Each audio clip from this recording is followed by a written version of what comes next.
आप सबको एक मजेदार सच्चा किस्सा बताता हूँ, बहुत मजा आएगा आपको। बहुत बहुत एंटरटेनमेंट होगा आपका। शिमाताई की अनुकंपा से शिमाताई ने अपने चरणों में सन 2000 में लिया। और 2000 में आपको पता ही है, 2000 में लेने के तुरंत बाद ही शिमाताई कार्य लेना शुरू कर दिया। और इतने कार्य हुए, पहले मेरे पे ग्रीन कलर की जिप्सी हुआ करती थी, ग्रीन कलर की जिप्सी।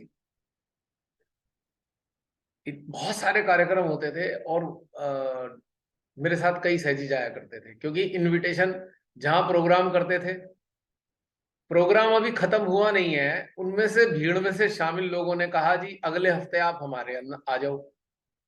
वहां प्रोग्राम हुआ आत्म साक्षात्कार का। फिर वहां पे प्रोग्राम कर रहे होते थे तो वहां से फिर किसी तीसरे का एडमिशन इनविटेशन। यानी कि हर हफ्ते एक प्रोग्राम, पब्लिक प्रोग्राम।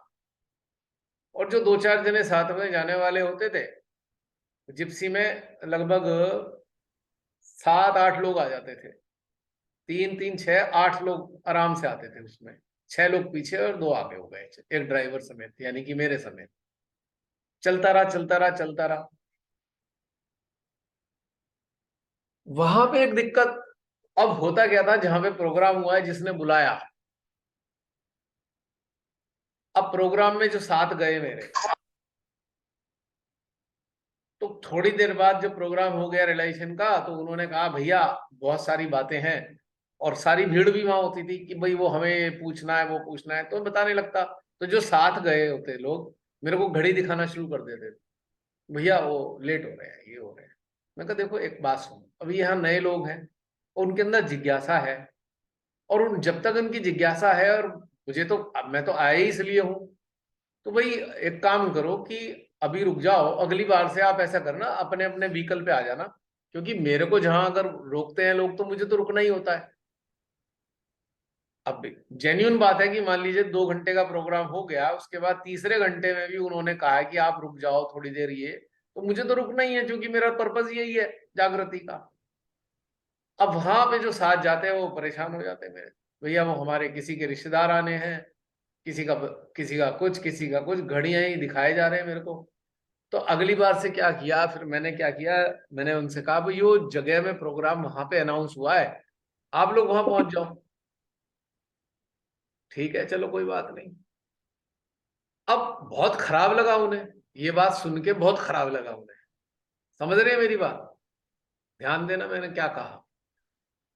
कि जब मैंने ये कहा कि वहां पे लोगों की डिमांड होती है, तो जब तक उनके अंदर संतुष्टि नहीं आएगी तब तक मैं वापस नहीं जाऊंगा उनको। और जब मैंने ये कहा कि आप लोग अपने अपने व्हीकल से उस जगह पहुंच जाओ, वहां पे प्रोग्राम है, तो उनको बड़ा खराब लगने लगा। धीरे धीरे उन्हें मेरे से चिढ़ होने लगी कि भाई मैं तो ले आता नहीं उन्हें। मैंने कभी, मैं ले जाने और ना ले जाने का सवाल नहीं है, सवाल ये है मेन कि वहां पर अभी और टाइम लगेगा। मेरा मूड है, मैं वहां पे हो सकता है 2 घंटे रुक जाऊं, अगर मुझे लगता है कि वहां पे उन्हें अच्छा लग रहा है और उनके अंदर गहराई महसूस हो रही है, उनके क्वेश्चन गहरे हैं और वो आगे जानना चाहते हैं, तो मेरा फर्ज है उन्हें बताना। तो लिहाजा फिर मैंने क्या किया। और इधर उससे पहले क्या होता था, 5-6 जने होते थे, अब मैं एक ड्राइवर की तरह सबके घर के दरवाजों पे जाता था। और जब को टाइम पता है कि इतने बजे आना है, मैंने, कोई तो तैयार हो रहा है, किसी के अभी चाय खत्म नहीं हुई, किसी के घर में मेहमान आ गए, तो पता लगता था जी वो 15 मिनट, कोई 20 मिनट देर करते करते करते आधा आधा एक एक घंटा देर हो जाता था। वहां पे टाइम दे रखा है। तो जब मेरे को ये लगा यार ये तो बड़ा झंझट हो गया, तो फिर मैंने उनसे कहा भाई वहीं डायरेक्ट पहुंचो। अभी तक मैं बहुत अच्छा था, बहुत बढ़िया था, अभी तक मैं एक्सीलेंट पर्सन था। और जब ये मैंने कह दिया वहां पहुंचो, अब मेरे अंदर कीड़े निकलने शुरू हो गए। समझ रहे हो मेरी बात? और निकलते रहे कीड़े, निकलते रहे, मुझे नहीं पता कितने कीड़े आपस में निकाल लिए उन्होंने, मुझे मालूम ही नहीं था इस बात का, क्योंकि मेरे को इंटरेस्ट ही नहीं है इन बातों में। ना मैं किसी की बुराई करता, ना किसी की बुराई सुनने का कोई शौक नहीं, कोई बताए तो ठीक है, वरना मेरे को कोई शौक नहीं है पूछूं, ये करूं वो करूं।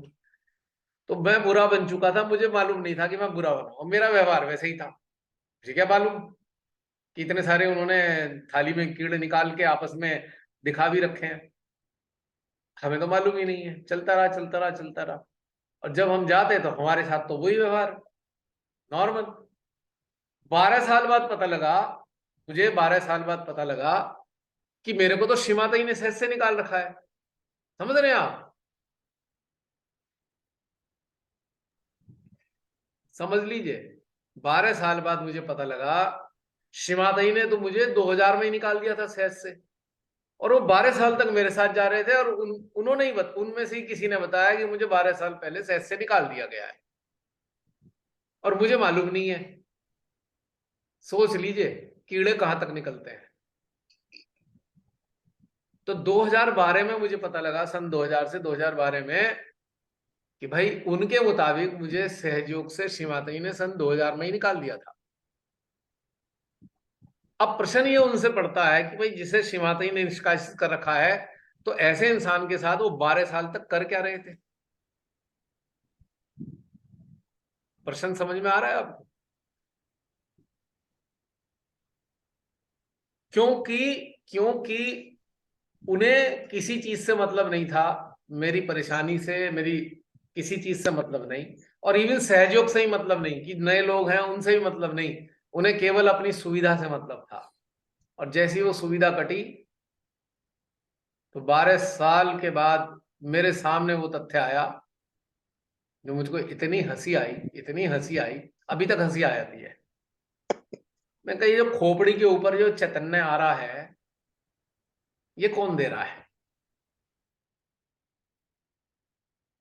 दूसरी बात, मैंने कहा अच्छा मुझे निकाल दिया है। चलो एक काम करो, एक सेक्रेटरी से, एग्जीक्यूटिव सेक्रेटरी से एक लेटर तो ले आओ, क्योंकि श्रीमाता जी किसी को अगर निकालती हैं अपने साक्षात स्वरूप में होने पर, तो माँ के हाथ का लिखा हुआ माँ के साइन होते हैं उसमें, वो तो ला दो मेरे को। और एक बात और है, जिसको निकाला जाता था श्री माता जी के द्वारा, उसके हाथ में लेटर पर्सनली पहुंचाया जाता था कि भाई ये लो, श्री माता जी ने कहा है तुम्हें सेज से बाहर निकाल दिया। समझ रहे हैं आप?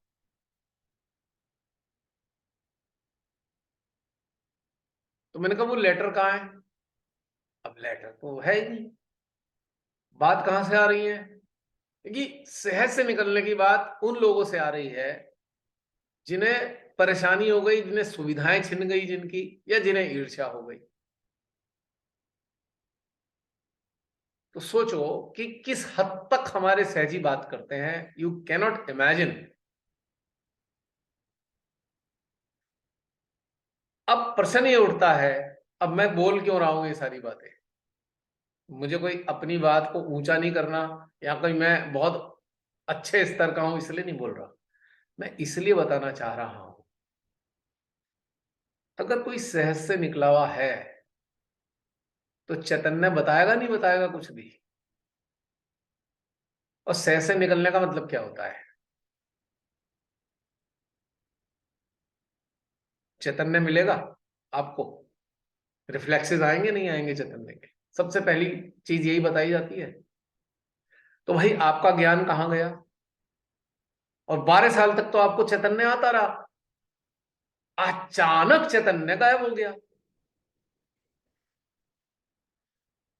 श्रीमाता ने सन 2000 में निकाला, ठीक, या 2001 में निकाल दिया। चैतन्य आपको 12 साल तक आता रहा। तो दो में से एक गड़बड़ तो है, या तो चैतन्य को समझ नहीं है, या आपकी समझ में खोट है।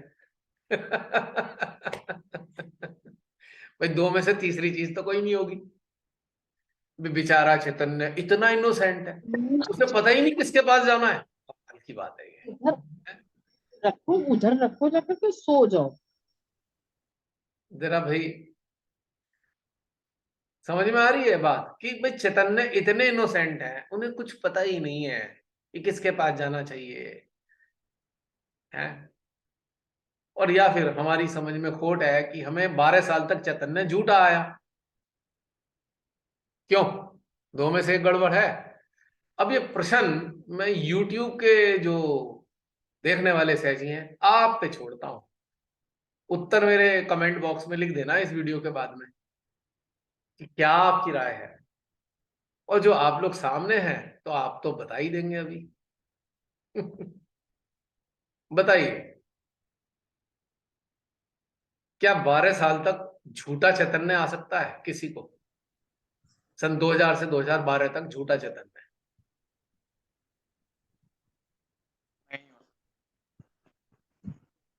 नहीं। हम्म।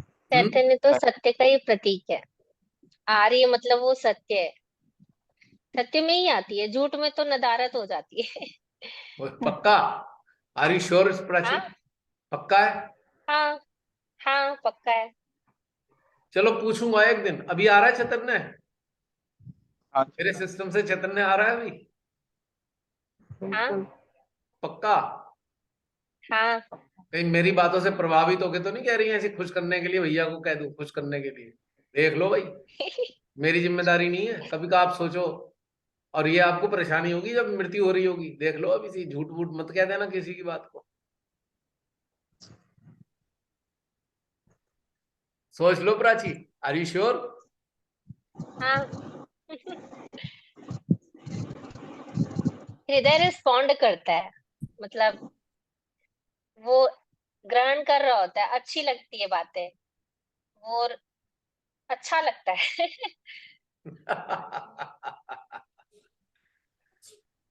अभी जैसे हमारे वो 12 साल वाले सहजी थे, 12 साल बाद जिन्हें पता लगा और जिनको खराबी नजर आई 12 साल बाद, मना करते ही मेरे, तो फिर क्या होगा?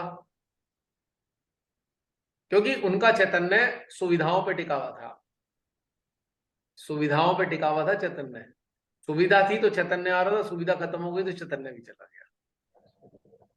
ऐसे ढेर सारे सहजी हैं हमारे यहाँ पूरी कम्युनिटी में। आप में से कुछ लोग यदि यही बातें करते हैं, सुविधाओं की तरफ देखते रहते हैं, आपको मेरी बातें बहुत बुरी लग रही हो, जो YouTube पे देख रहे हैं मेरी बातों को। लग रही है ना बहुत बुरी? लग रही है ना? तो अभी जैसे प्राची ने कहा ना, कोई चीज बुरी लगे तो अपने अंदर झांक के देखो। देखो, अगर बुरी लग रही है तो क्यों बुरी लग रही है भाई, चलो झांक तो लो अंदर। मैंने नहीं कहा, ये प्राची ने कहा है कि अंदर झांक के देखो, चिंतन करो। क्योंकि प्राची ने भी कहीं ना कहीं अनुभव किया। ये खाम खा सुन के बात नहीं मानती, इसने ढूंढा अंदर तो इसने बताया। मुझे ऐसा लगता है शायद। क्यों प्राची, ठीक कह रहा हूं मैं? कहीं ऐसा तो नहीं मैंने ऐसी तुम्हें देखकर कह दिया हो? नहीं भैया, ये इस चीजों से मैं गुजरी तभी मुझे ये समझ में आई। एग्जैक्टली। तो ऐसे हमारी कम्युनिटी में इतने सारे लोग हैं जिनकी सुविधाएं खत्म अगर हो जाएं तो उनका चैतन्य भी चला जाता है, और वो सहजी भी खराब लगने लगता है। सुविधा खत्म होते ही सहजी भी खराब हो गया। इससे बचना पड़ेगा, क्योंकि इससे कोई लाभ नहीं होने वाला। जब आंख मूंद रही होंगी ना, तो हमने तो सुन रखा है, हम तो कह भी देते हैं, अरे हमारा क्या, हम तो सहजी, हमें तो श्रीमाता ही लेने आएंगी। पता लगा भाई टाइम तो आ रहा है, माँ कहीं नजर नहीं आ रही। तो कहाँ गई माँ? माँ आपने तो कहा था। माँ ने कहा बिल्कुल कहा था, मैंने कब मना किया कि मैं तो बिल्कुल साथ में होती हूँ। लेकिन बेटा, तूने वो कार्य तो किए ही नहीं जो मैंने कहे थे। तूने अपने को जाना नहीं, ये मैंने कहा था। तूने अपनी आत्मा को पहचाना नहीं, ये भी मैंने कहा था। तूने अपनी आत्मा को प्रकाशित नहीं किया, ये भी मैंने कहा था। जब ये वाली बातें करनी थी तो तेरा ये जो काल था तो बढ़िया होता, और मैं बड़े मजे से तेरे को हाथ पकड़ के ले जाती। अब तो मेरा मुश्किल है आना, क्योंकि तेरी चेतना का स्तर ही तो मेरे को लाके देता।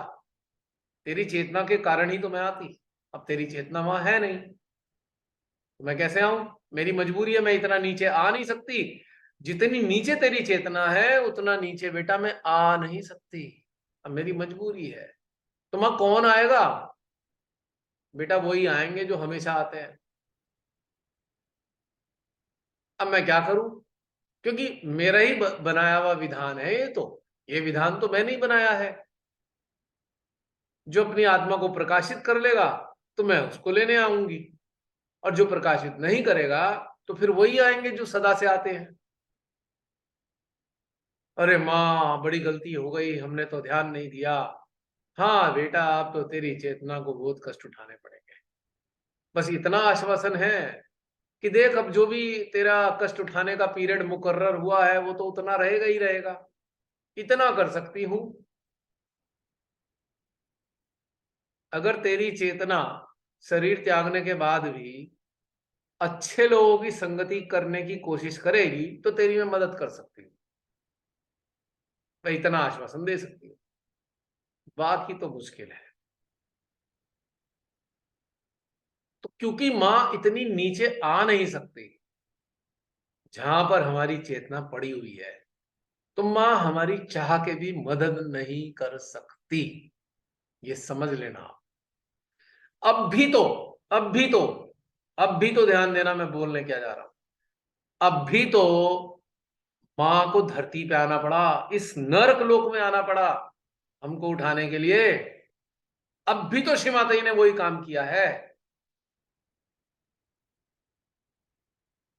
उन्हें कष्टकारी मानवीय देह में जन्म लेना पड़ा, कष्टकारी मानवीय देह में जन्म लेना पड़ा श्री माता जी को।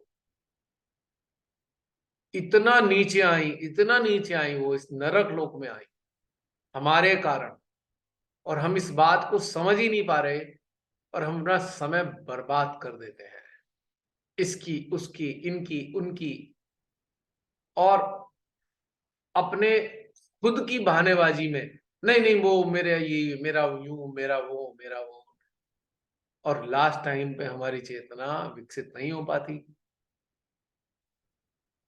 अब व्यक्तिगत स्तर पे बार बार हमारे को उठाने के लिए वो जन्म नहीं लेने वाली। पता नहीं अभी भी युगों युगों बाद उनका मानवीय देह में अवतरण हुआ संपूर्ण शक्तियों के साथ हमें उठाने के लिए।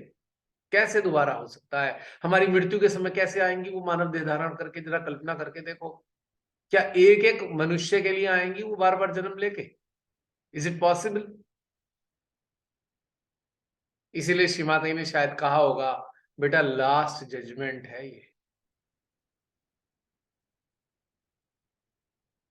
मतलब ताज्जुब मुझे इस बात का है कि बाहर से कुछ करना नहीं, आपको बाहर से समय निकालना नहीं, आप जो कर रहे हो अपना दैनिक जीवन के कार्य, उसी के साथ इस तथ्यों को जोड़कर अंदर अंदर अंदर अंदर चिंतन चिंतन चिंतन चिंतन चिंतन, हर अटकने वाली चीज पे चिंतन, हर दुख देने वाली चीज पे चिंतन, हर सो कॉल्ड निगेटिविटी के आगमन पर चिंतन।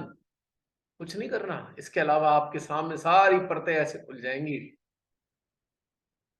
और बाई चांस जो आपके सामने माध्यम बनकर बोल रहा है, इसने भी तो यही काम किया। इसे कहां से पता है सारी बातें?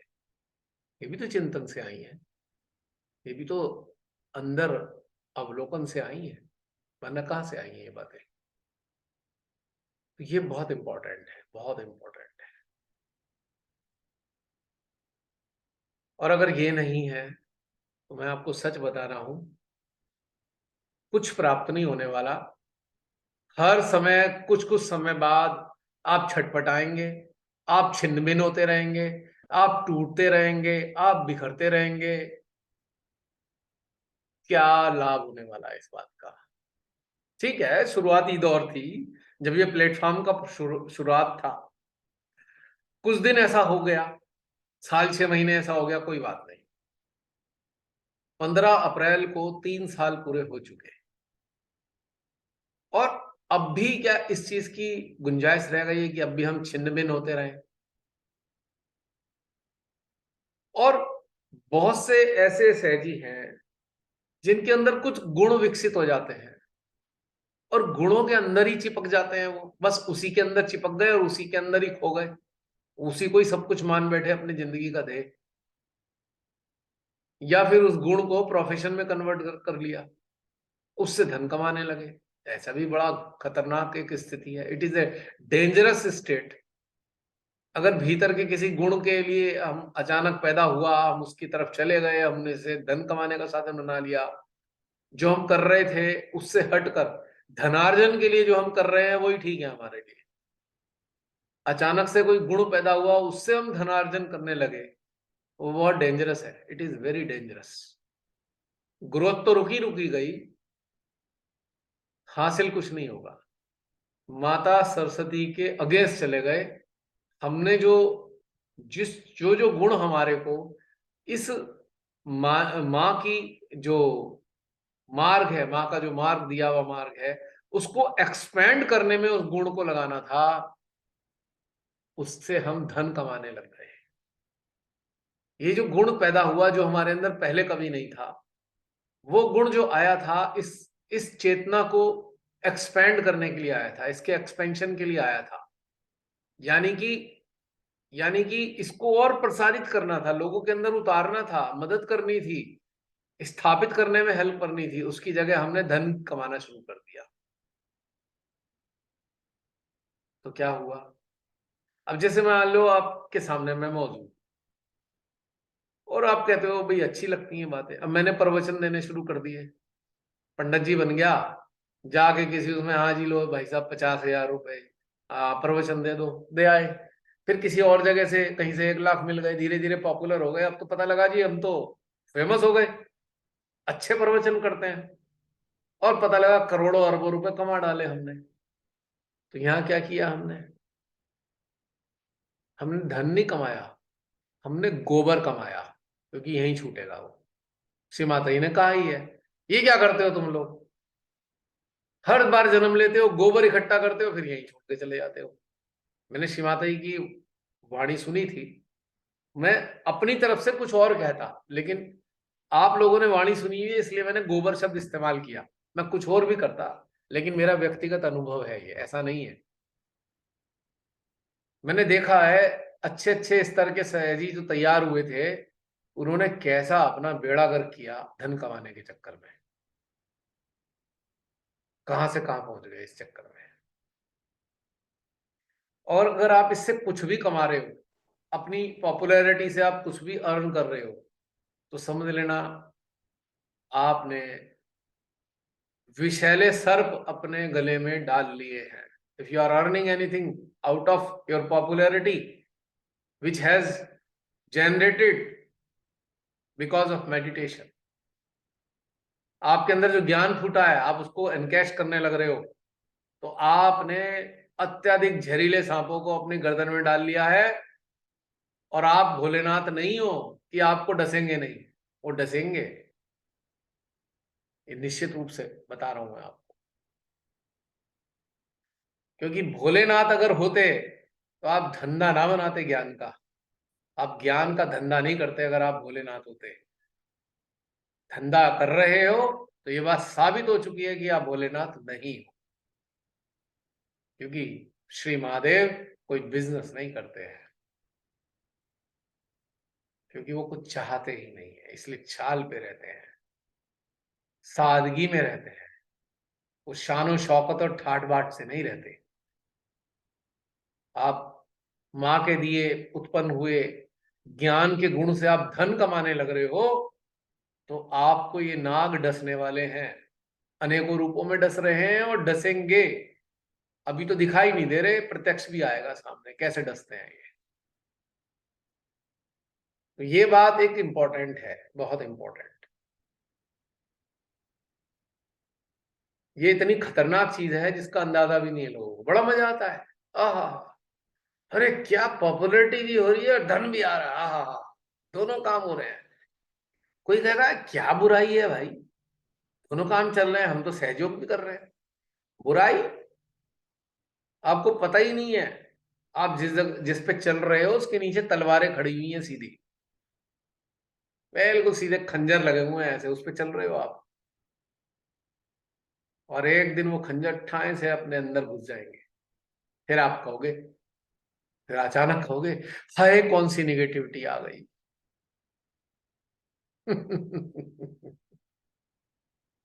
फिर ढूंढोगे आसपास में दोष, ये दोष वो दोष, फला फला फला फला। चलो कोई बात नहीं, आई एम सॉरी, बहुत सारी बातें आज मैंने कही हैं या कहलवाई गई हैं, कुछ भी मान लो। क्योंकि बहुत सारी चीजें सामने आती हैं और आप लोगों की सामूहिकता का जो एक आउटपुट आता है ना मेरे सिस्टम में, उसी के रिफ्लेक्सेस वाणी के रूप में आप सब तक पहुंचते हैं। जिस काल में जैसा आएगा वैसे ही आपके पास प्रति उत्तर में आ जाएगा, कहीं ना कहीं कहीं ना कहीं।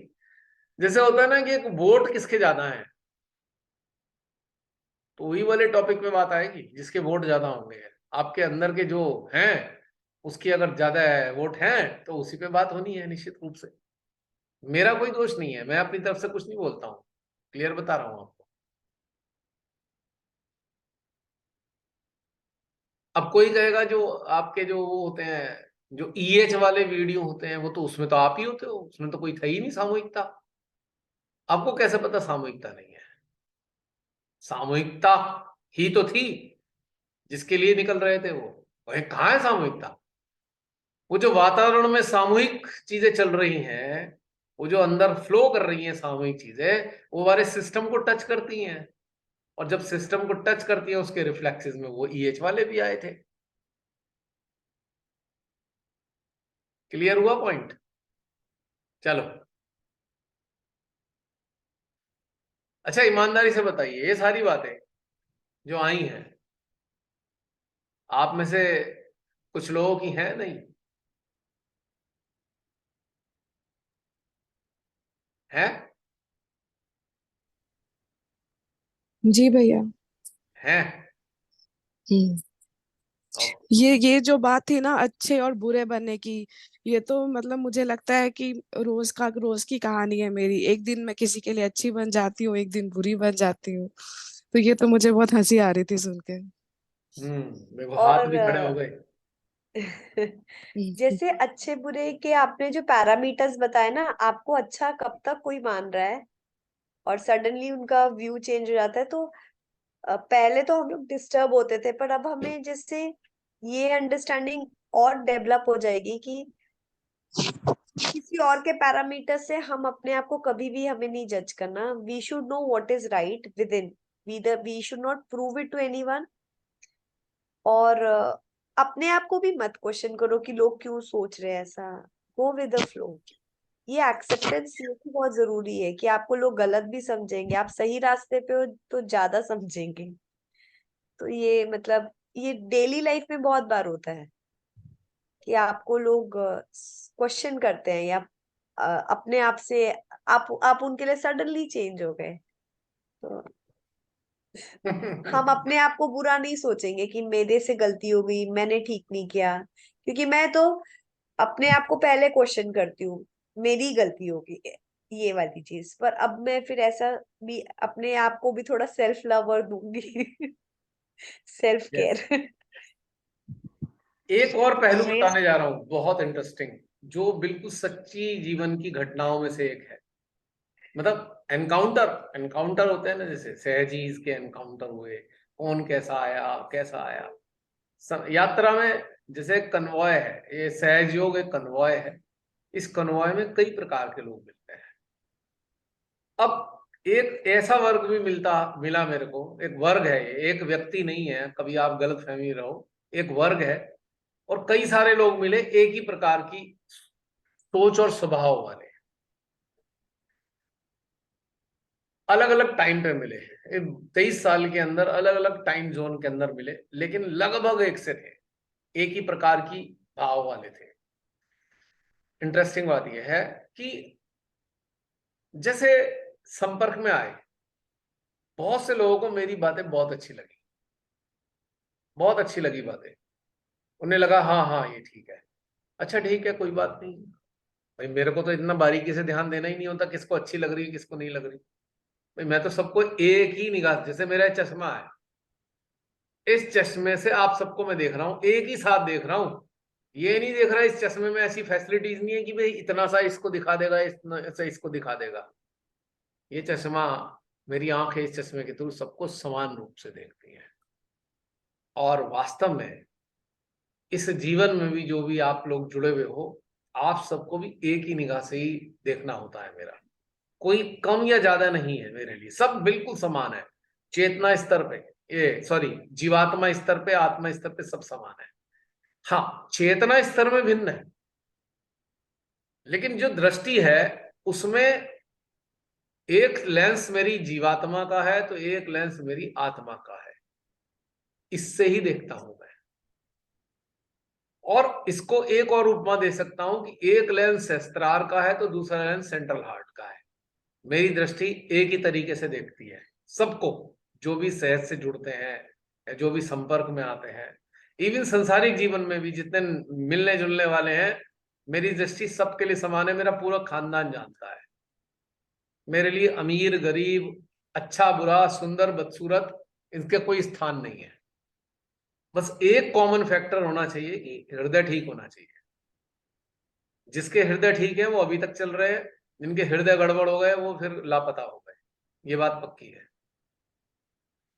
तो एक चीज मैंने की कि जो लोग संपर्क में आए उन्हें बड़ा अच्छा लगा, धीरे धीरे उन्होंने आगे बढ़ते रहे, सहज यात्रा चलती रही। तो मैंने कुछ समय बाद एक चीज नोटिस की कि कुछ लोग डिट्टो कॉपी करने लगे, मेरी बातों की एकदम कॉपी करनी शुरू कर दी उन्होंने। और बाद में ये भी पता लगता था कि कुछ लोगों ने मेरा नाम ले लेके अन्य सहजियों को धमकाना भी शुरू कर दिया। अब जैसे मान लीजिए आप में से 5-7 जने नजदीक में आए, संपर्क में रहने लगे, बातचीत होने लगी। बातचीत किस लिए होती थी? कुछ जानना है, सीखना है लगातार। पहले तो फोन, अब तो ये यूट्यूब है तो इतनी बात करने का नंबर नहीं आता, जरूरत नहीं होती वीडियोस के जरिए। पहले मेरा सुबह से रात तक फोन बिजी रहता था, जब एंड्रॉयड फोन भी नहीं थे। तो बातें ही बातें, बातें ही बातें, जो रेगुलर बातें करते थे बहुत सारे लोग थे। तो मैंने देखा कि बाद में धीरे धीरे समझ में आया कि बिल्कुल डिट्टो कॉपी करने लगे। और कॉपी करते करते करते जो मेरी मुंह से बात निकली उन्होंने कॉपी पेस्ट कर दी, कहीं और जाके चिपका दी। अब इससे क्या होने लगा, फिर उसके बाद क्रॉस क्वेश्चन शुरू हुए। उन्होंने ग्रुप बना लिए, अपने व्हाट्सएप ग्रुप बना लिए। अब उनके संपर्क में जो सहजी, उनसे कुछ कहते तो मेरी बात चिपका देते। अपनी अनुभूति के बिना उन्होंने मेरी बातें चिपकानी शुरू कर दी। अन्य नए सहयोगियों को अच्छा लगने लगा। धीरे धीरे करके वो जो नए लोग थे उनके संपर्क में आए, वो मेरे संपर्क में भी आए। अब वो क्या करते, कुछ वो एक प्रश्न करते उनसे और एक प्रश्न करते मेरे से। समझ पा रहे हैं मेरी बात?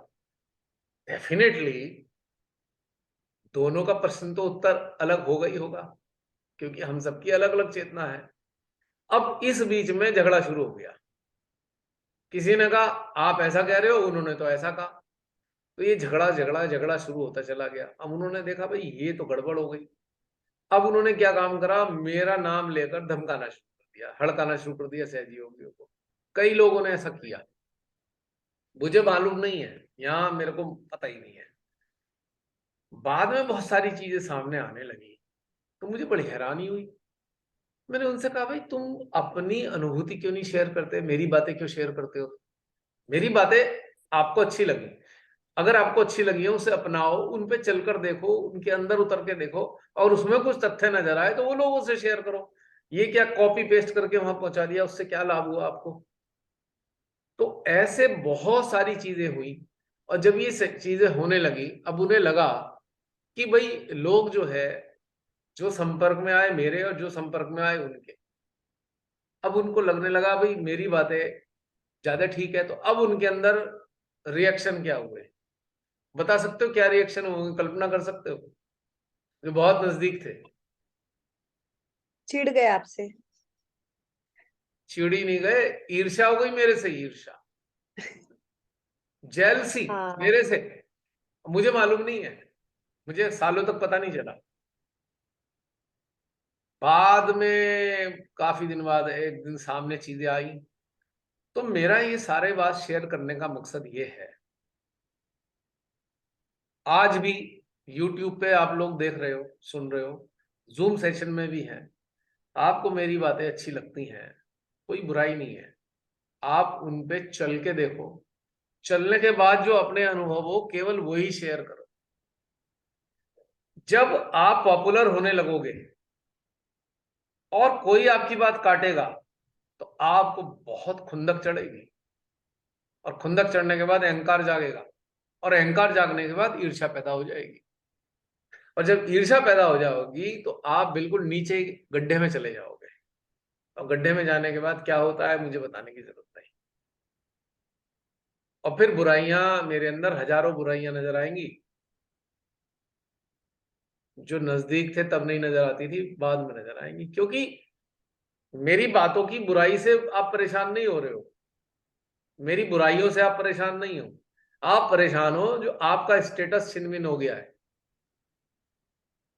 किसी ने ये कह दिया कि आपकी बात ठीक नहीं है, उनकी बात ठीक है, तो यहां पे आपको ईर्ष्या पैदा हो जाएगी।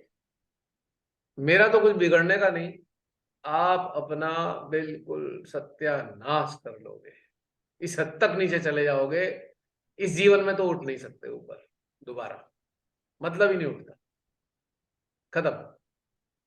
क्योंकि जिसके अंदर ईर्ष्या पनप गई, अहंकार आया है, चलो थोड़े दिन बाद हो सकता है ठीक हो जाए बुद्धि किसी की, लेकिन अगर ईर्ष्या पनप गई और ईर्ष्या ने घृणा का रूप भी ले लिया, तो ये समझ लो जितने रुद्र हैं, 11 के 11 रुद्र, सारे के सारे गण, सारे देवता आपसे बहुत नाराज हो गए, अत्यधिक नाराज हो जाते हैं। क्यों? क्योंकि वो सारे सत्य के रक्षक हैं, वो सारे श्री माता जी के बच्चों की रक्षा करने के लिए हैं, और आप अपनी विकृत भावनाओं के कारण आपने वो काम करने शुरू कर दिए, वो गण देवताओं को कभी पसंद नहीं आने के। क्योंकि क्योंकि क्योंकि वही गण देवता किसी सहजी को श्री माता जी के कहने से ऊपर उठा रहे हैं। मैं ऊपर उठाने का मतलब संसारिक स्तर की बात नहीं कर रहा हूं यहां पे, मैं अंदरूनी स्तर पे, और आप उसके खिलाफ जा रहे हो, तो गण देवता क्या करने वाले हैं सोच लो आप। जितने भी YouTube पर ये बातें सुन रहे हैं, अपने अंदर अच्छे से उतार लीजिए आप लोग ये बातें, कहीं ऐसा ना हो कि आप ऐसी चीजों में शामिल हो जाएं कि जहां से वापसी नहीं हो सकती कभी। You can never return back, guarantee से बता रहा हूं मैं। और ये खाली मेरी बात नहीं है, मैंने बहुत सारे लोगों को ऐसी अवस्था में जाकर गटर में जाते देखा है, गटर में, समझ रहे हैं? 23 साल के अंदर ढेर सारे लोग गटर में हुए गए, और जिन लोगों को लोगों ने प्रताड़ित किया या उल्टा सीधा कहा, वो आज भी बहुत आनंद के साथ रह रहे हैं। ऐसे भी कई लोग हैं इनको बहुत खराब खराब खराब खराब कहा गया, लेकिन वो आज आनंद में है, क्योंकि जो जिसको कराया जा रहा है, जिससे कार्य है, वो तो कार्य कराएगा ही ना, जिसने कराना है, उसके आड़े कौन आने वाला है।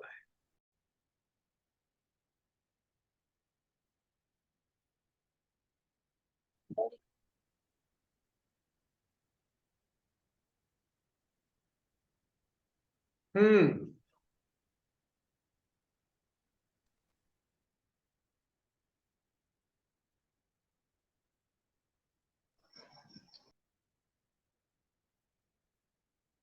हाँ, एक चीज और मेरे को शेयर करनी है। देखो, मैं किसी और के अनुभवों के आधार पे कुछ कहना नहीं चाहता, क्योंकि वो अगर मैं सुनूंगा तो मैं बोलूंगा, लेकिन उसमें ताकत नहीं होगी, मतलब उसमें जो एक ट्रुथ की ताकत होती है वो नहीं होती। अगर किसी के अनुभव सुने और मैंने वो आगे कर दिए तो उसमें वो ऊर्जा नहीं होगी, लेकिन जो मेरे जिया है उसमें तो सत्य की ऊर्जा है ना, वही तो असर डालती है, वही तो आनंद देती है, वही तो ताकत देती है। ये ये एक बहुत खराब चीज होती है किसी भी साधक के लिए, साधिका के लिए, यदि वो इस रास्ते चला जाए।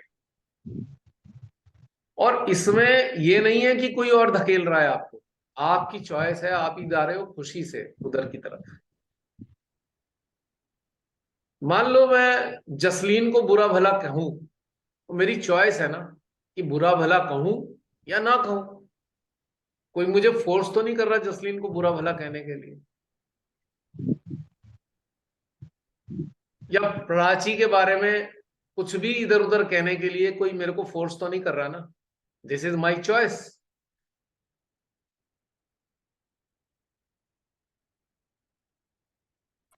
अब एक बार एक साधारण सा उदाहरण जाता हूं। मैं गया मुंबई और मेरे को अचानक प्रॉब्लम आई, मैं कहीं रुक गया। रुकने के बाद अचानक मेरे को प्राची मिली। प्राची ने कहा भैया यहाँ कैसे? मैं कहा जरा थोड़ी सी दिक्कत है। बोले अच्छा लाओ मैं गाइड कर सकती हूँ क्योंकि मैं तो यहाँ रहती हूँ। मैं अच्छा ठीक है प्राची। प्राची ने कहा एक काम करो, आप शाम को घर पे आ जाओ खाने पे। चला गया। प्राची ने आउट ऑफ लव मेरे को अपने घर पे आमंत्रित कर लिया और प्राची ने कहा ठीक है भैया वहीं पे बातचीत करते हैं। तो मैंने कहा ठीक है, मैंने स्वीकार कर लिया, मैं चला गया। और मैं वहां गया हूँ, उसके पास बैठा, खाया पिया, आनंद लिया। ठीक। अब मुझे अच्छा लग रहा है, मुझे अच्छा लगने लगा। मैंने सोचा अब क्या, ठीक है, बहुत अच्छी जगह मिल गई, आया तो किसी और काम से था। काम के साथ साथ ये भी एक बहुत अच्छा एक मीटिंग हो गई, बड़ा आनंद आने लगा। अचानक प्राची पे फोन आता है। प्राची ने कहा भैया मुझे इमीडिएटली जाना है और बहुत अर्जेंट है। ठीक है। अब मुझे तो लग रहा था कि मैं यहाँ और 2-4 घंटे रुक जाऊं, पर प्राची ने कहा, मैंने कहा ठीक है ओके। मैं अब जाने लगा, मैं वहीं चला गया जहां था। और मन में ये सोच रहा हूँ, एक आम साधारण स्तर पे बता रहा हूँ, मैं सोच रहा हूँ यार प्राची ने तो बिल्कुल नहीं सोचा, मैं तो ये पहली बार मिला था और प्राची अपने काम को इतना महत्व देती है कि मेरे को छोड़ के चली गई। मैं मन मन में ऐसा सोचता रहा और ये बात मैंने जसलीन को बतानी शुरू कर दी,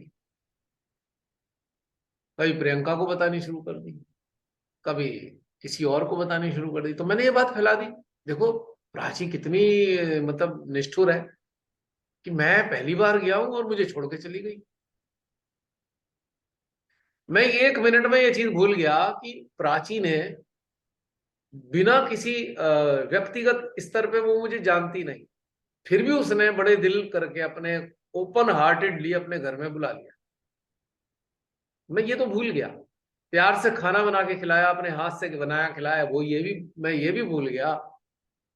मैंने ये बात पकड़ के सारे में ढिंडोरा पीट डाला।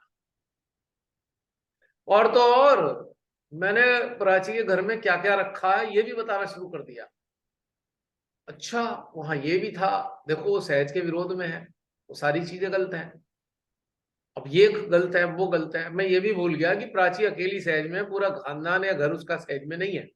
लेकिन मैंने वो भी ढिंडोरा पीट डाला, प्राची कैसी सहजी है, अपने घर में ये रखती है, अरे प्राची ने तो श्रीमाता के फोटो के साथ मूर्ति रखी हुई है कृष्ण जी की, प्राची ने तो ये रखा हुआ है। अब मैंने सारे में गाना गा दिया। कह मैं सही रहा हूं, पर मेरी इंटेंशन क्या है? क्या प्राची का प्रेम मुझे समझ नहीं आया था? तब तो मुझे बड़ा मजा आ रहा था, चटकारे ले लेके खाना खा रहा था हैं। और उसकी अपनी कोई प्रॉब्लम हो गई तो उसने जरा सी जाहिर करती, एकदम प्राची मेरे लिए बुरी हो गई एक झटके में। बुरा तभी लगना चाहिए था मुझे जब चटकारे आ रहे थे, तब भी घर देखा था मैंने, प्राची के घर का तब भी सामान देखा था खाना खाने से पहले, तब तो मुझे कोई चीज खराब नहीं लगी। क्यों प्राची, आया नहीं हो अभी तक घर, पहले ही बुराई कर दी, देख लो। समझ में आ रही है बात? ये हमारे सहजी बहुत बड़े स्तर पे करते हैं। आप सुविधा छीन लो या सुविधा मजबूरी हो गई आपकी कोई, तुरंत। और ये बेशर्मी की हाइट ये है कि जब हमें खाने की सुविधा मिल रही थी तब हम भूल गए, हमने सब तो सुविधा ले ली कि भाई सड़ा सा होटल में खाना खाता, अब प्राची के घर का बना हुआ बढ़िया शुद्ध खाना खा लिया। बेशर्मी मेरी ये है कि मैंने जाके ये भूल कर ये सारी चीजें बोल दी, क्योंकि क्योंकि वो, और मैं चाहता था वहां पे रुकना, लेकिन अब मैं शर्म के मारे कह भी नहीं सकता था, मुझे भाई कल भी तो रहना है, मेरा दिल कर रहा है, कल भी कह भी नहीं सका, लेकिन मैंने अपनी विकृत भावनाएं इस रूप में निकाल दी। तो ये एक बहुत कॉमन चीज मैंने 23 साल के अंदर बहुत सारे लोगों में देखी, बहुत सारे लोगों में। और इस 23 साल में बहुत अच्छे लोग भी मिले, इतने अच्छे लोग भी मिले, जैसे होता है ना एक निर्मल जल होता है ना, जैसे नदी का निर्मल जल, ऐसे भी लोग मिले। ऐसा नहीं है कि सारी बुराई की बात कर रहा हूं, बहुत अच्छे लोग भी हैं। और वो सारे लोग जो है ना, इन्हीं बातों से प्रताड़ित हैं जो मैंने बातें बताई हैं।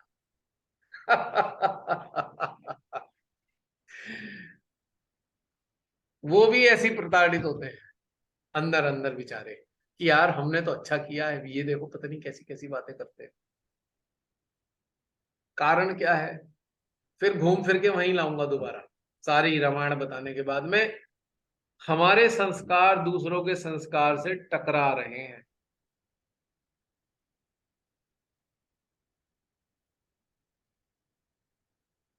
हमें क्या करना पड़ेगा अब? टकराएंगे जरूर, हमेशा टकराएंगे, क्योंकि हम सब अलग अलग परिवेश, अलग अलग माहौल, अलग अलग वातावरणों से पैदा होके आए हुए हैं, बड़े होके। हमें क्या करना चाहिए कि हमें किसी भी सहजी के पर्सनल स्पेस में जाने का अगर मौका मिलता है तो हमें ब्लाइंड हो जाना चाहिए, हृदय खोल देना चाहिए, आंखों को बंद कर देना चाहिए। समझ रहे हो मेरी बात आप?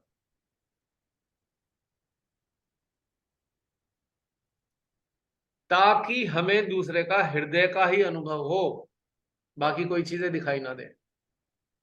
क्योंकि एक तो आपके ऊपर वो एक आपको, आपका सौभाग्य है कि किसी ने आपको अपने पर्सनल स्पेस में जगह दी है, ये आपका सौभाग्य है। लेकिन आप अगर आंखें ज्यादा खोल के रखोगे और दिमाग चलाओगे तो वो जो सौभाग्य है वो दुर्भाग्य में परिवर्तित हो जाएगा। जिसके बारे में आप कह रहे हो उसका तो कोई दुर्भाग्य कभी होने वाला ही नहीं, वो तो सौभाग्यशाली है ही। वो सौभाग्यशाली है किस लिए? क्योंकि उसको बहुत बड़ा हृदय दिया है भगवान ने, श्री माता जी ने। लेकिन दुर्भाग्यशाली आप हो, क्योंकि इन बातों को देखकर और इनका गाना गाकर आप नरक की तरफ चल दिए हो। आप दुर्भाग्यशाली हो।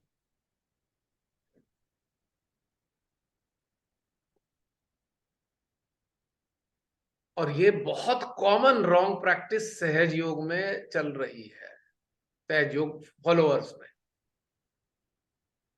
And it should be stopped.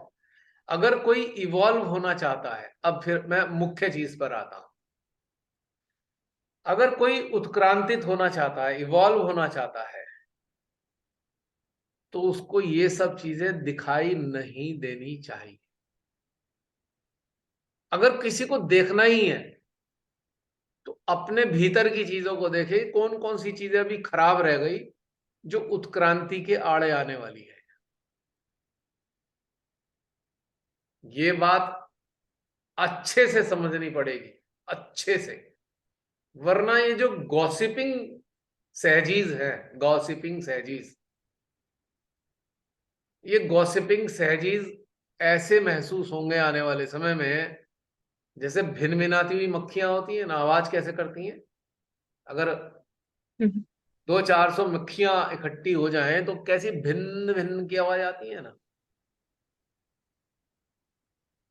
तो ये जो भिनभिनाहट है ये हानिकारक हो जाएगी, और एक दिन होगा कि आप अकेले हो, आपके पास कोई भी नहीं है, क्योंकि आपने इसकी उसकी करके अपने अच्छे जो हितैषी थे उन्हें अपने से दूर कर लिया आपने। और जो जिस मक्खियों के झुंड के बीच में आप हो वो आप जैसे ही हैं। जब आप किसी के हितैषी नहीं तो वो भी आपके हितैषी नहीं है। टेक्निकल पॉइंट बता रहा हूं मैं आपको ये। समझना जो कितनी गहराई से बात बता रहा हूं मैं। जो भिनभिनाने वाला ग्रुप है आप जैसा ही है। झुंड तो दिखाई दे रहा है कई सारे लोगों का, पर एक भी हितैषी नहीं है इनमें से। क्योंकि अभी वो आपके पास भिनभिना रहे हैं, फिर कहीं और जाके आपसे आपके लिए कहीं और भिनभिनाएंगे, परसों किसी और के लिए भिनभिनाएंगे। सब एक सही है। और हमने समय खराब कर दिया इस भिनभिनाट का अंदर शामिल होकर।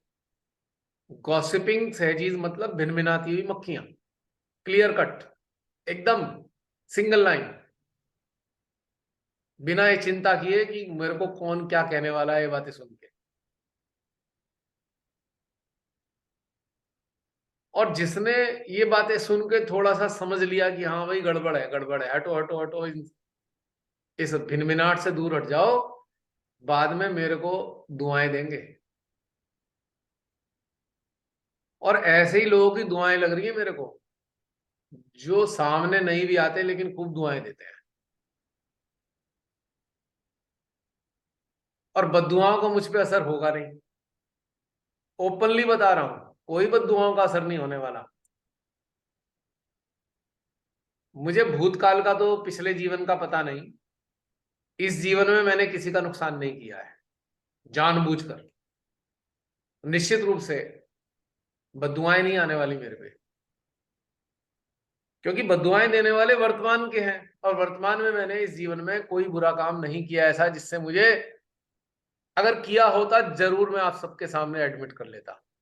ऐसा बुरा काम जो मानवता के विरोध में हो, ऐसा बुरा काम जो प्रकृति के विरोध में हो, ऐसा बुरा काम जो परमात्मा के विरोध में हो, नहीं किया है। तो इसलिए मुझे डर भी कोई नहीं है, फ्रैंकली स्पीकिंग, इतना सा भी लेश मात्र डर नहीं। कोई अपने संस्कारों के कारण मेरी बुराई निकाल कर कुछ कह देगा, तो मुझे उसकी चिंता नहीं है, ना उसकी परवाह है। क्योंकि I am not a image conscious person, कि मैं कोई इमेज बना के बैठा हूं और किसी के कहने से मेरी इमेज खराब हो गई है या खराब हो जाएगी। क्योंकि इमेज खराब होती आ रही है इस तरीके से 23 साल से सहज योग में। अब मैं क्या करूं, मेरे को तो आदत हो गई इन बातों की। कहते चिकना घड़ा होता है ना, कोई असर नहीं होता। ये सुन सुन के, कॉम्प्लीमेंट सुन सुन गए पक्के हो गए। पहले भी बुरा नहीं लगता था, आश्चर्य होता था, अच्छा ऐसी बात भी होती है, मुझे ही नहीं पता। हाँ, किसी ने कहा कि भाई ये जो है ना शमशान में जाकर तंत्र साधना करता है। कहा अच्छा, मैं कब गया? कोशिश करी याद करने की भी, कब गया कब गया, कहीं मैं भूल तो नहीं गया। नहीं याद आया। स्मृति का लॉस हो गया हो क्या पता, नहीं याद आया। किसी ने कहा हरियाणा में जाकर किसी सहजी ने बुलाया था, वहां से 40,000 रुपए लेके आया, हवन कराया। बहुत कोशिश करी याद करने की, नहीं आया याद। आसपास वालों से ही पूछा, बताना जरा आप भी मेरे जानते हो, कहीं गया था क्या मैं हरियाणा, बताई कोई मैंने बात, नहीं आया। किसी ने कहा भाई ये तो अपनी फोटो की पूजा कराते हैं। अच्छा, ये कब कराई मैंने, ये भी याद नहीं आई। मैंने कहा भाई कोई शामिल हुआ था बता दो, किस दिन कराई थी क्या। और एक तो बड़ी मीटिंग थी कोऑर्डिनेटर्स की, बड़े सारे कोऑर्डिनेटर्स की मीटिंग हुई, और उसमें ये कहा गया भैया ये तो अपनी तरफ हाथ कराते हैं, अपनी तरफ हाथ करा के रिलेशन देते हैं। अच्छा, ये भी कभी नहीं समझ में आ रहा कि कब किया। अब ऐसी बातें, मजेदार बातें, एंटरटेनिंग है। फिर मुझे एक बात समझ में आया, हमारी डॉक्टर साहिबा यहाँ है ही, सुमेधा बहन है ना यहाँ पे, है चली गई? जी भैया, जी भैया। बहन कहीं ऐसा तो नहीं, जरा मुझे चेक करके बताओ, ये सारे सिम्टम्स ऐसे तो नहीं कि नींद में कोई काम करने वाले के होते हैं, कोई सोने के समय में भी ये काम कर देता है, नींद में चलने की बीमारी होती है बहुत से लोगों को। कहीं ऐसा तो नहीं मेरे को ये वाली बीमारी लगी हो कि मैं नींद में रिलेशन का काम कर देता हूँ, जाके कहीं हवन करा देता हूँ, वहां से पैसे ले आता हूँ नींद में, या नींद में जाकर शमशान घाट में साधना कर लेता हूँ। ऐसा तो नहीं है, और जब मैं जागता हूँ तो मुझे याद नहीं रहता। क्यों बहन, ऐसा तो नहीं है कहीं? नहीं भैया। देख लो, वाइब्रेशन वाइब्रेशन चेक करके देख लो। भैया वाइब्रेशन के लिए तो मैं उस समय बोलना चाह रही थी, पर वो टॉपिक आगे बढ़ गया। जो आप उस समय थोड़ी देर पहले बोल रहे थे ना कि मतलब ये मुझे चेक करके मतलब आप लोग चेक करके देख लो कि मैं सहजी हूँ कि मैं सहज के बाहर हूँ। जब शुरू शुरू में मैं आपके वीडियोस देखती थी और कभी जैसे हृदय सहस्त्रार में रहने का प्रैक्टिस करती थी, तो कंटिन्यूअस तो तुरंत नहीं हो पाता ना, बहुत मेहनत लगती है। तो जब जैसे अभी ड्राइव कर रही हूँ, हॉस्पिटल जा रही हूँ, वाइब्रेशंस नहीं आ रहा है तो बहुत लगता था अरे कुछ मिसिंग है। तो तुरंत आपसे कनेक्ट हो जाती थी, वाइब्रेशंस आने लग जाते थे। मैंने ये बहुत प्रैक्टिस की है। नहीं नहीं नहीं नहीं, ये गड़बड़ है बहन, ये नहीं हो सकता। आप हिप्नोटाइज्ड हो पक्की तौर से। मेरे को नया नया कॉम्प्लीमेंट मिला है अभी कुछ ही दिन पहले। आप हिप्नोटाइज्ड हो इसलिए सब ऐसा हो रहा है। अगर आप हिप्नोटाइज नहीं होते तो ये सब नहीं होता। क्यों हो बहन, आप डॉक्टर हो, बता सकते हो? नहीं भैया, हिप्नोटाइज तो नहीं हूँ। अच्छा, आपके संपर्क में क्लिनिकल साइकोलॉजिस्ट भी आए होंगे, डॉक्टर आपके कोलीग्स भी हो सकते हैं। मैंने भी बहुत साइकेट्री पढ़ी है भैया। पढ़ी है? क्या आप हिप्नोटिक ट्रांस में ले जाते हो किसी को उनकी हिप्नोटिक डिजीज को ट्रांस, करेक्शन के लिए? हाँ। देखिए हिप्नोटिक ट्रांस में जब मैं यूके में थी तो मेरे कंसल्टेंट ने मुझे बोला था कि उन्हें स्मोकिंग की आदत थी। अच्छा। तो उन्होंने बोला कि उनका जब मतलब जब उनका बेटा हुआ, तो वो उसी समय वो एक मतलब जो हिप्नोटिज्म करते हैं उनके पास गए, और वो हिप्नोटिज्म से उन्होंने उनकी स्मोकिंग की आदत बिल्कुल खत्म कर दी। उस समय भैया ऑनेस्टली स्पीकिंग मुझे बहुत ज्यादा सहज का इन डेप्थ नॉलेज तो नहीं था, पर उस समय मैंने यही बोला कि भैया वो तो मतलब कि सर को बोला बहुत ज्यादा डिटेल्स तो वो लोग फॉरेनर समझ नहीं पाते, पर मैंने बोला कि वो आपके पास्ट में ले जाके जरूर ठीक किया होगा, पर ये आपके लिए अच्छा नहीं हुआ। हम्म। मुझे हिप्नोटिज्म के बारे में यही समझ में आती कि वो जरूर सबकॉन्शियस में ले जाके ये सब काम कराते हैं। अच्छा, हिप्नोटाइज करने का तरीका क्या होता था जो आपने देखा? मतलब व्हाट दे डू? बहुत ज्यादा तो नहीं देखा है भैया, वो कंसंट्रेट कराते किसी एक चीज पे, ठीक है। और इस हद तक कंसंट्रेट कराते हैं कि मतलब बिल्कुल आपका प्रेजेंट का फोकस खत्म हो जाए। ओके। तो क्या करते हैं, मतलब आंख बंद कराते हैं कि खुली रखवाते हैं, क्या करते हैं? आंख बंद कराते हैं और बंद कोई एक कराते हैं। चीज पे मतलब बोलेंगे कि आप एक लाइट है या कंसंट्रेट करते रहो, या सामने में कुछ डैंगलिंग जैसा ये है, पेंडुलम है, आप इसको देखते रहो देखते रहो। पर हर कोई हिप्नोटाइज नहीं हो सकता, मुझे लगता है कि जो मेंटली वीक होते हैं वही हिप्नोटाइज हो पाते हैं। ओके। तो पहली चीज आपकी बात से पता लगी, क्योंकि आप एक डॉक्टर हो, क्योंकि आप बेहतर जानते हो कि मैं तो कभी देखा नहीं किसी को हिप्नोटाइज करते हुए। तो मेरे अंदर क्वेश्चन आया कि क्या प्रोसीजर होता होगा भाई हिप्नोटाइज करने का। तो इसका मतलब एक पॉइंट की बात है कि आपको आंख बंद करके लिटा दिया जाता है ना? जी या भाई। बैठा दिया जाता है, लिटा दिया जाता है। हम्म। और हिप्नोटाइज करने वाला धीरे धीरे कमांड देता है आपको, धीरे धीरे धीरे पास्ट में ले जाते हैं। हाँ, फिर एक समय में आपका खुद से कंट्रोल खत्म हो जाएगा, आप बस कमांड फॉलो कीजिएगा। अच्छा, क्या कभी ऐसा हो सकता है कोई हिप्नोटाइज करके किसी से कहे तू मर्डर करा, उसका मर्डर कराएगा कोई? ऐसा करा पॉसिबल है? सकता है। करा सकता करा है? सकता है। ओके, मतलब ये संभव है। हाँ, उसका खुद का कंट्रोल खत्म है ना, वही मैंने बोला ना भैया, मतलब एक तरह से उसकी चेतना पे शासन करते हैं वो लोग। अच्छा, चेतना को कंट्रोल करने वाली कहानी हाँ। है। ओके। क्योंकि मैंने कभी तो देखा नहीं, सुना जरूर है कि कैसे तो होता है। ये जितने सो कॉल्ड जो बाबा और फेक गुरु है वो सब भी तो यही काम कर रहे हैं ना भैया। हम्म। अब जरा इस चीज को रिलेट करके बताओ, मेरी बात आप सुन रहे हो तो क्या वैसे करते हो जैसा मैं कहता हूँ? आप सारे लोग वैसे ही करते हो जैसा मैं बोलता हूँ? एनालाइज करते हैं। एनालाइज करते हैं, यानी कि विवेकशीलता रहती है, बंद तो नहीं होती। नहीं, क्या खुली आंखों से भी हिप्नोटिज्म हो सकता है? उतना तो डिटेल मैं नहीं बता पाऊंगी भैया। लेकिन जनरली नहीं होता है, क्योंकि खुली आंखों से तो चित्त बिखरा रहता है ना लोगों का। ओके। चलिए बहन, बहुत अच्छी बात बताई। तो मुझे कुछ दिन पहले एक कॉम्प्लीमेंट मिला है। मुझे क्या पता, अच्छा मेरे को ये क्वालिटी भी है मेरे पास, मैं हिप्नोटाइज कर सकता हूँ किसी को। एक बार को बड़ी खुशी भी हुई, अच्छा हो सकता है ऐसा। सुना था, किताबों में पढ़ा था भाई हिप्नोटिज्म नाम की कोई चीज होती है। मुझे बड़ा अच्छा लगा, अच्छा मैं कर सकता हूँ हिप्नोटाइज। तो आपसे इसलिए डिटेल में पूछ रहा था, अगर कर सकता हूं तो मैं इसका अभ्यास करूं।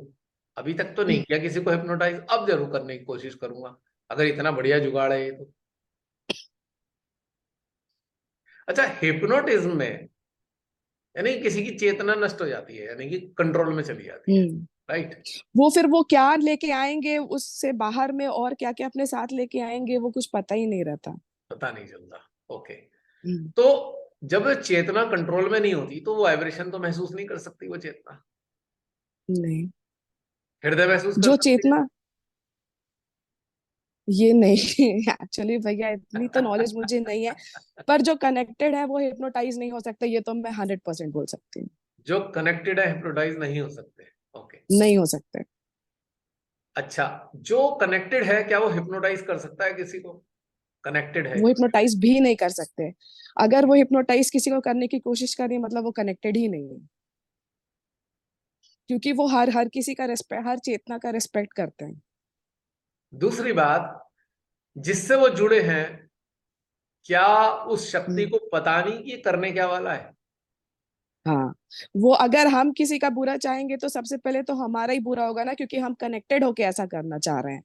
नॉर्मल इंसान को तो परमेश्वर ही माफ भी कर दें कि चलो इसे पता नहीं है, हमें कहाँ से माफी मिलेगी। नहीं, एक इंटरेस्टिंग बात है कि माँ आदि शक्ति से हम कनेक्टेड हैं। जब कनेक्टेड हैं तो क्या वो किसी साधक को इतनी परमिशन देंगे कि किसी अन्य साधक को हिप्नोटाइज कर दे? नहीं। Is it possible? नहीं, बिल्कुल पॉसिबल नहीं। आदि शक्ति अगर आपसे जुड़ी है तो आदि शक्ति जुड़ने का मतलब है कि कोई साधक साधिका किसी को हिप्नोटाइज करने की क्षमता ही नहीं रखते, क्योंकि एक ही पावर है जो उनको जोड़ के रखती है। सारे साधक उसके लिए एक है। तो इसका मतलब हिप्नोटाइज करने वाला पर्सन साधना से तो नहीं जुड़ा हो सकता, वो बिल्कुल भी नहीं जुड़ा हो सकता। दूसरे रास्तों से जुड़ा हो सकता है। और जिन रास्तों से वो जुड़ा हुआ होगा उससे चैतन्य तो नहीं आएगा। नहीं आता भैया। नहीं आता ना? बहुत मैंने देखा है, मतलब इनफैक्ट मुझे लगता था कि इंडिया में ये सब होता है, फॉरेन कंट्रीज में तो और ज्यादा होता है।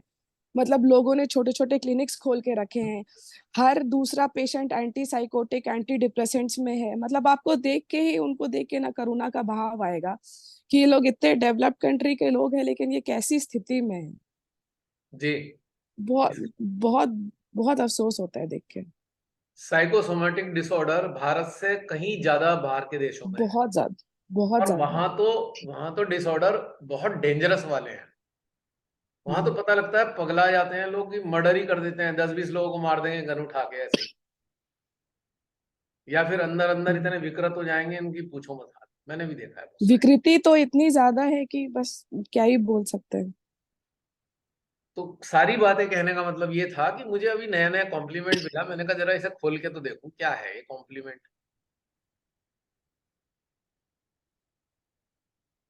भैया एक्चुअली एक बात और शेयर करनी है आपसे। जी। 2011 में जब मैंने पहली बार आपका वर्कशॉप अटेंड किया था, अच्छा। तो ये तो मेरे अंदर शुरू से था कि मतलब एनालाइज तो करती थी, किसी की बात ऐसे नहीं मानती थी, इसीलिए बहुत लोगों के लिए अभी भी बहुत बुरी हूँ, क्योंकि मैं ब्लाइंडली किसी की बात कभी मानती ही नहीं। हम्म। तो वो बहुत अच्छा लगा था मुझे। तो एक बहुत पुरानी सहजी थी दीदी, मतलब उन्हें, मतलब हम बहुत मानते थे, दिल्ली की थी। तो उन्होंने, मैं बहुत खुश होके मैंने उनको बताया कि भैया आए थे, उन्होंने ऐसे करके चित से कार्य कराया, बहुत एनर्जी बढ़ गई, क्योंकि हमें तो ऐसा ध्यान करना आता नहीं था पहले। तो उन्होंने तुरंत, वो भी बहुत खुश हो गई, चलो कैसे किया बताओ मुझे, मैं भी करूंगी। उस दिन तो बात हो गई, उनको भी मैंने फोन पे कराया। 2 दिन बाद उनका कॉल आया कि सुनो, वो जो है ना, जिन्होंने आपको ये कराया था, उन्हें सेहत से निकाला जा चुका है, हमारे कोऑर्डिनेटर ने बताया है, तो तुम ये सब मत करो। तो मैंने तो उनकी बात वैसे मानी नहीं, पर मैं सोची अब इनको क्या बोलूं। क्योंकि सच बात तो ये है कि मैं भी ज्यादा डिटेल उस समय नहीं जानती थी कि ये जी। सब चीजें भी होती हैं सहज में। तो पर काफी दिनों तक, मतलब जब तक रही वहां पे, तब तक तो चित से कार्य किया। तो ये बात मैं इसलिए शेयर करना चाहती थी भैया कि ये सब चीजें तो हम सबके कान में कभी ना कभी आई ही हैं। लेकिन उसके बाद जब मैंने आपके वीडियो सुने और मुझे लगा कि हाँ मतलब ये बात तो मतलब सटीक है, सच है। और एक एक चीज को जब एक्सपेरिमेंट किया और अपने आप में जब मुझे लगा कि सच है, तो किसी की कही हुई बात सही या गलत हो सकती है, पर जब अपने हृदय में जो महसूस हो रहा है वो कैसे गलत हो सकता है, या जो वाइब्रेशंस आ रहे हैं वो कैसे गलत हो सकते हैं। तो ये तो लोगों को खुद अपने में एक्सपेरिमेंट मतलब देखना है, अपने अंदर घुसना है और खुद से आंसर निकालनी है। जो सुनी सुनाई बातों में रहते हैं उनका तो फिर ये जीवन ऐसे ही निकल जाएगा। देखिए, ये बातें आप सबसे मेरे शेयर करने के पीछे एक खास कारण है। खास कारण ये है, ये सारी बातें आती रहती हैं मेरे पास, बहुत सालों से आ रही हैं अलग अलग तरीके की। मैं लगातार शेयर भी करता रहता हूँ, ऐसा नहीं कि मैं छुपा के रखता हूँ या मुझे कोई शर्म आती है, नहीं। इसलिए कि आप लोग समय समय पे असेसमेंट करते रहे, भाई आप गलती तो नहीं कर रहे जुड़ के। आप चूंकि मेरे से नहीं जुड़ रहे हैं, मेरे से कोई नहीं जुड़ा है, आप अपने से जुड़ रहे हैं, आप अपने सिस्टम से जुड़ रहे हैं, तो असेसमेंट करते रहिएगा। भाई मैं तो बार बार आगाह करता हूँ आप लोगों को, देख लो भैया इतनी सारी चीजें आ रही हैं, इतने कॉम्प्लीमेंट मिलते रहते हैं मेरे पास। और एक बात और बता दूं, आपको एक लास्ट चीज बताना चाहता हूं। सबसे बड़ी बात यह है, सहज योग श्रीमाता ने बाद में दिया है। जब से मैंने होश संभाला है, मैंने एक ही धर्म अपनाया है अपने जीवन में, वो है मानव धर्म। मैं एक ही धर्म को मानता हूं आज भी, उसका नाम है मानव धर्म। समझ रहे हैं? और मानव धर्म का पालन करने के लिए मुझे किसी कंडीशनिंग की आवश्यकता नहीं है, और किसी कंडीशनिंग में संसार की मैं बंधा हुआ नहीं हूं। आप समझ लीजिए इस बात को, फिर दोबारा रिपीट करूंगा। मानव धर्म का पालन करने के लिए इस संसार में जितनी भी कंडीशनिंग है, जितने भी संस्कार हैं, मैं उनका पालन नहीं करता हूं। तो जो भी लोग संस्कारों की चश्मे से मेरे को देखते हैं, मेरे कार्यों को, वो गलत निर्णय पे जाएंगे, या अपने हिसाब से उन्हें मैं गलत नजर आऊं। क्योंकि मेरा सबसे बड़ा जो उद्देश्य है इस संसार में जन्म लेने का, वो मानव धर्म पालन करने का है और मानव की चेतना के लिए कार्य करने का। फिर चाहे कोई कुछ भी कहता हो, नहीं कहता हो, मुझे कभी इससे फर्क नहीं पड़ता। मैं सहज संस्था के बंधे बंधाए सिस्टम से बंधा हुआ नहीं हूं। मैं सहज के संस्कारों से भी बंधा हुआ नहीं। हाँ, श्री माता जी से बंधा हुआ हूं, और श्री माता जी ने मुझे कभी भी मानव धर्म के पालन करने में रोका नहीं है, बल्कि मानव धर्म के पालन करने में और सहयोग किया है। तो चश्मे जिसके जैसे भी हैं संस्कारों के, उनको उतार कर मेरे को अगर देखेंगे तो लाभान्वित होंगे। चश्मे के साथ देखेंगे तो आंतरिक संघर्ष में परेशान हो जाओगे, क्योंकि मैं किसी चीज से बंधा हुआ नहीं हूं।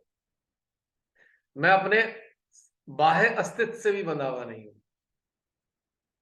इसका भी मुझे कोई खास लेना देना नहीं है इससे भी। क्लियर बात बता रहा हूं।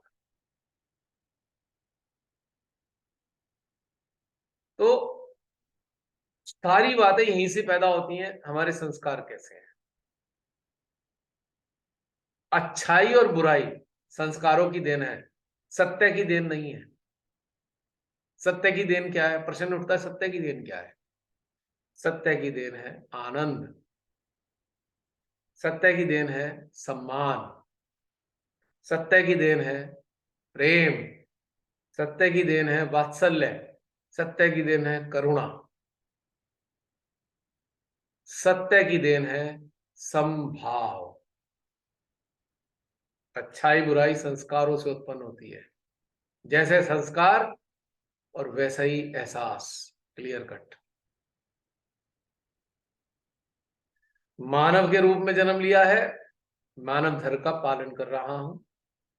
श्री माता जी ने जो रास्ता दिया है उसमें परिष्कृत हुआ है मानव धर्म, और परिष्कृत रूप में इस माध्यम से पालन कराया जा रहा है, परिष्कृत रूप में, बहुत ही रिफाइंड वे में और बहुत सूक्ष्म तरीके से। ये बात मैं बता रहा हूं, जो मानव है उसे भी मैं जीता हूं और जो मेरे भीतर है उसे मैं भी जीता हूं।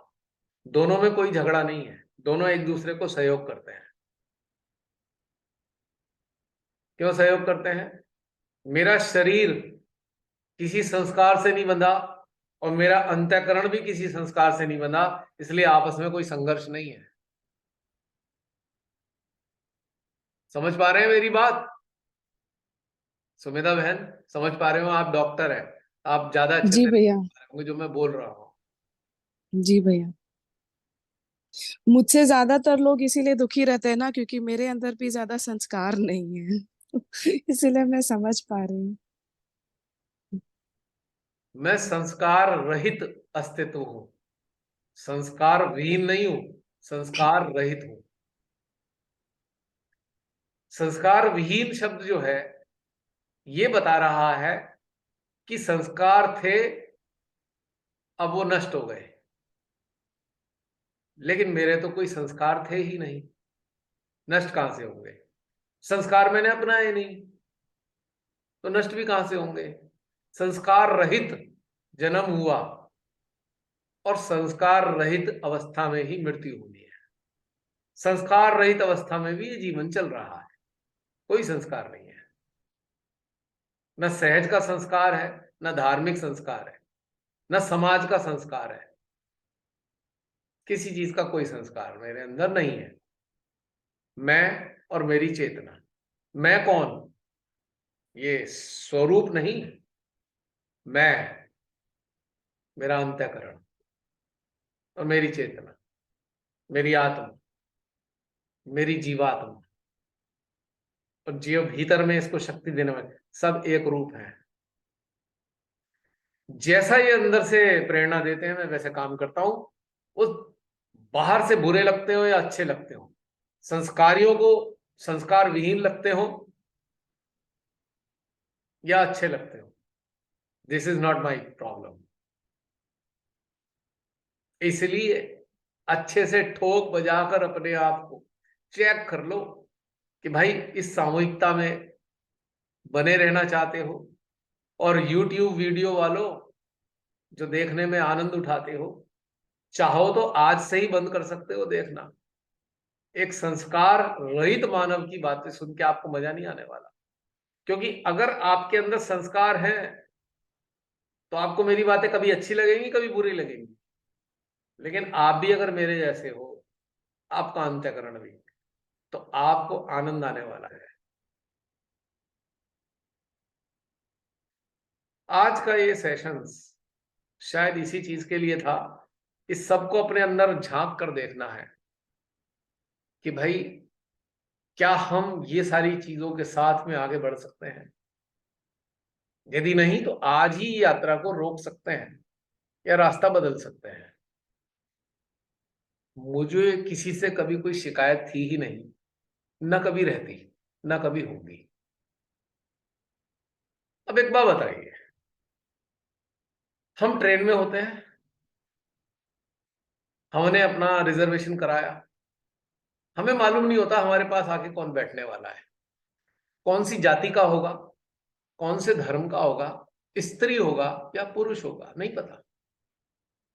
थोड़ी देर बाद धीरे धीरे स्टेशन से गुजरती हैं, एक एक स्टेशन पे आके कोई ना कोई चढ़ता जाता है और हमारा कंपार्टमेंट भर जाता है। हम किसी को नहीं जानते, यात्रा होती है लंबी। थोड़ी देर बाद हम धीरे धीरे एक दूसरे की बातों को सुनते हैं। अगर उन हमारे को अच्छी लगती है तो हम उन बातों का आनंद लेने लगते हैं, अच्छी नहीं लगती तो हम एक तरफ मुंह करके चुपचाप बैठ जाते हैं कि भाई हमें समझ में नहीं आ रही। पर हमें कोई नाराजगी नहीं होती उनसे। उनमें से दो चार लोग खूब ठट्ठा के हंस रहे होते हैं, गाना गा रहे होते हैं, बहुत अच्छे से बात कर रहे होते हैं और बहुत नजदीक आ जाते हैं। हम एक कोने में बैठे होते हैं, हमें उनसे भी कोई लेना देना नहीं होता। या दूसरी स्थिति थी, हम भी उसका हिस्सा बन जाते हैं, हम भी साथ में जुड़ जाते हैं। पता लगता है अरे 28 घंटे की जर्नी कब बीत गई मालूम ही नहीं चला। और कई बार कोई हमारे जैसा नहीं होता, हमें लगता है हम बार बार घड़ी देखेंगे हर 2 घंटे में, अरे अरे कितने घंटे रह गए यार, अभी तो बहुत देर है, अभी तो 15 घंटे रह गए सब, अभी तो 10 घंटे रह गए। यानी कि हमारे जैसे अगर नजर नहीं आते तो हम टाइम देख रहे होते हैं कि कब सफर पूरा होगा, और हमारे से मिलते जुलते कंपेटेबल चेतना वाले लोग मिलते हैं तो यूं सफर गायब हो जाता है, पता नहीं चलता कहाँ गया। और जब हम स्टेशन पे उतरते हैं तो बाय बाय करके जाते हैं, ठीक है, अपनी अपनी दुनिया में हम फिर चले जाते हैं। कुछ समय तक तो हमें वो अच्छा समय याद रहता है, उसके बाद फिर हम अपनी अपनी दुनिया में रम जाते हैं। कभी कभी ऐसा होता है एक आध जनों से हमारी घनिष्ठता हो जाती है, फिर हम बाद में बातचीत भी करते हैं, SMS भी आते हैं, हेलो हाय भी होती है, तो कभी कभी बहुत नजदीक भी हो जाते हैं। किसी भी दशा में पर एक बात कॉमन होती है, जो ट्रेन में मिले थे हम उनकी बातों का भला बुरा नहीं मानते, हम वहीं छोड़ के उतर जाते हैं। 99% तो ये होता है कि हम स्टेशन, हमारा मंजिल आई और हम उतर गए, कोई गिला शिकवा किसी से नहीं, ना बुरा ना भला। तो समझ लीजिए ये सामूहिकता भी एक कंपार्टमेंट है, बुरा भला मानने वाली कोई कहानी नहीं है, सब यात्रा पर है और अपने अपने समय पे आकर बैठे हैं इस बोगी में और अपने समय पे उतर भी जाएंगे। अगर आनंद आएगा तो आगे लेके जाएंगे, नहीं आएगा तो यहीं छोड़ जाएंगे। Clear point?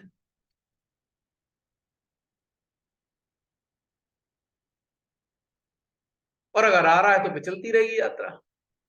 तो इसीलिए जिसे उतरना है उतर सकते हैं, क्योंकि अगर ट्रेन चल रही है तो उतरेंगे भी लोग और चढ़ेंगे भी, दोनों ही चीजें होंगी। ऐसा नहीं हो सकता कि आगे ना चढ़े और ऐसा भी नहीं हो सकता कि जो है वो उतरे ना। हो सकता है सबकी मंजिल एक ही हो तो फिर भी चलता रहेगा मामला, डेस्टिनेशन एक भी हो सकती है। अब कुछ ट्रेन ऐसी होती है पर्टिकुलर स्पेस प्लेस के लिए ही चलती हैं, यानी कि वो कोई और जगह के लिए होती ही नहीं, एक ही डेस्टिनेशन उसकी होती है। तो हो सकता है ये ट्रेन वैसी ही हो, ये भी नहीं पता हमें। तो सारी बातों का निचोड़ आ जाता है यहाँ पर निकल के कि जब हम खास तौर से इस ध्यान की यात्रा पर चल रहे हैं तो सारे अपने संस्कारों को हमें अलमारी में बंद कर देना चाहिए। आप चाहें तो अपने जीवन में जब वापस जाएं उन संस्कारों को दोबारा ओढ़ लें, लेकिन साधक साधिकाओं के साथ संस्कारों का प्रयोग ना करें, संस्कारों के आवरण के साथ में ना जुड़े किसी से, संस्कार रहित अवस्था